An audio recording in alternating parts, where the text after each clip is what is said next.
Atsimenat Dubingių namukus? Tokie mažas architektūros stebuklėlis.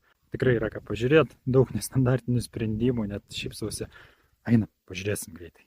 Ar esat matę va tokius vabairius kas nors? Pakomentuokit. Ar matot, kaip padaryta? Labai nemažai darbo ir smagu, kad mūsų darbuotojai kantrūs, darydami tokius dalykus. Bet vaizdas stulbina, iš tikrųjų stulbina ir iš tikrųjų štai nesu pats asmeniškai matęs tokio dalyko.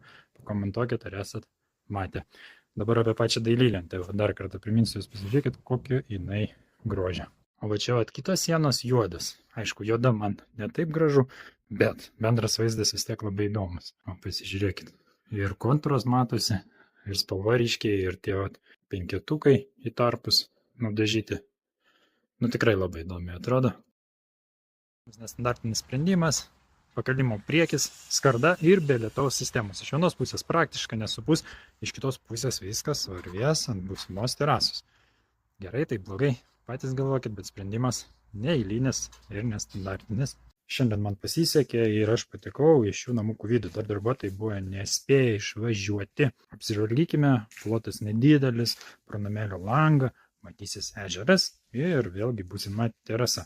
Tikrai jaukus namelis poilsiui, bus antresolė tokia, laiptukai, pertvaros. Toks kaip poilsiui, man atrodo, idealus variantas. Šie namukai bus nuomojami, todėl kiekvienas žmogus norintis čia pailsėti galės tai išsibandyti. Iki kitų susimatymų.